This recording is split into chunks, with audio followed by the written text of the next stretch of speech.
गुलमंडी का अंग्रेजी नाम कॉर्नफ्लोर, बेचलर्स बुटन और अरबी नाम उजहारुल कुमा, अज़हरुल कंत्रियोन और फारसी नाम गुलमंडी भी कहते हैं और गुले गंदुम भी कहते हैं।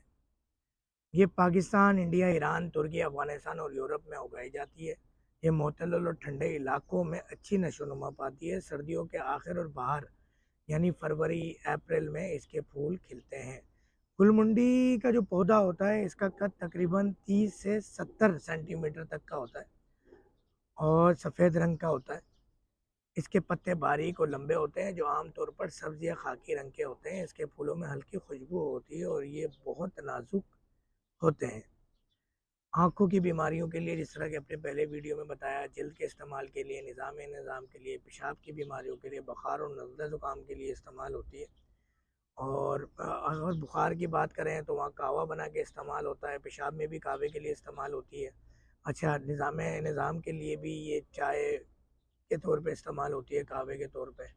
ये एंटी बैक्टीरियल दवा है, ज़ख्मों पे भी इसका इस्तेमाल होता है। अर्क या पानी इसका निकाल के चेहरे पे भी लगाया जाता है जिससे सफाई, और एंटीसेप्टिक है, यानी ये आपका पायोडीन है एक तरह का, यानी इसका अर्क अगर आप निकालते हैं तो पायोडीन का काम करता है। अच्छा, फूलों का अर्क आप निकाल के आँखों में डाल सकते हैं, आँखों की सोजिश के लिए इस्तेमाल। ये आपको मैंने इसका इस्तेमाल भी बता दिया और डिटेल दीगर भी बता दी है। ये तमाम अद्वियात हमारे ऑनलाइन स्टोर पे मौजूद है जो पूरी दुनिया में आप अपने घर के दरवाजे पर मंगवा सकते हैं।